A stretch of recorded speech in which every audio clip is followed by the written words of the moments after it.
Sustainability is obviously an issue that we've always been concerned about, and increasing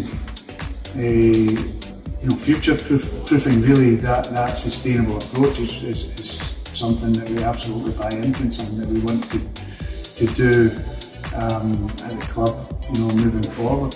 I think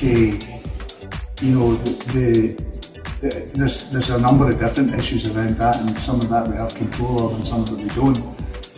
So all we can really do is operate as sustainably as possible within the context that we find ourselves in.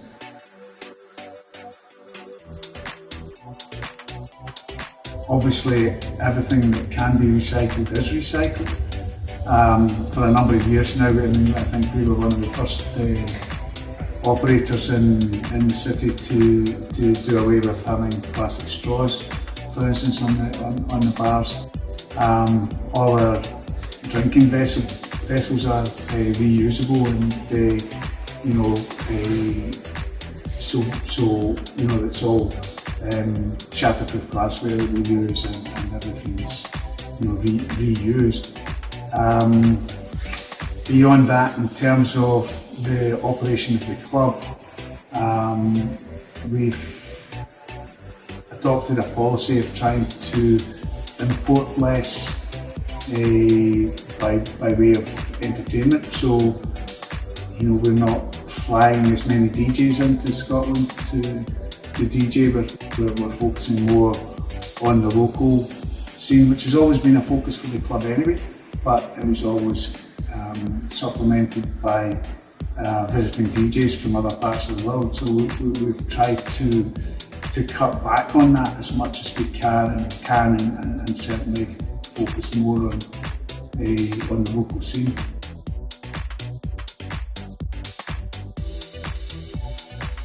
I think that obviously year on year there's a new crop, if I can put it that way, of young people coming through, and young people are very much more aware of the issues around sustainability on a global level, as well as on a personal level. So for sure, younger customers in particular are more and more aware of it.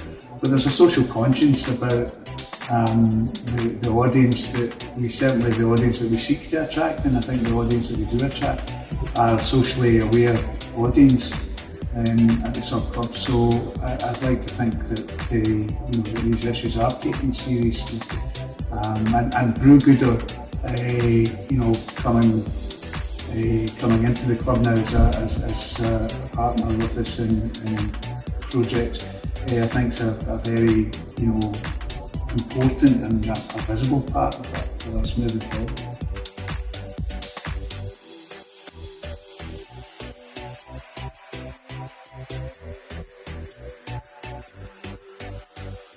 We're a beer brand first and foremost, based in Glasgow. We've been going for about 6 years now. We brew, super accessible, relatively down the line styles that are for everyone. I guess what makes us slightly different is that we started the brand back in 2016, really with the ambition and intention to use our beer and use our company as much as possible to make better lives for other people less fortunate. So effectively every single pint, can, keg sold over the past 6 years is supported community projects undertaken by our foundation. Primarily they've been in the clean water space, just because pound for pound that's such a people empowering difference we can make. But we're also evolving to other areas in the future.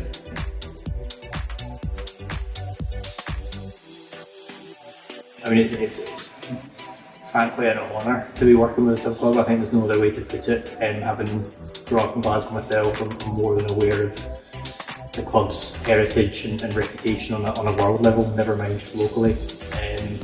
I think a lot of that comes down to the ethos and atmosphere of the venue on any night. If anyone's experienced it, they know what I'm talking about, and I think there's always a sense of togetherness in here that largely chimes with the sort of brand and ethos that Brewgooder is. So partnership just felt very natural in the end, to be honest.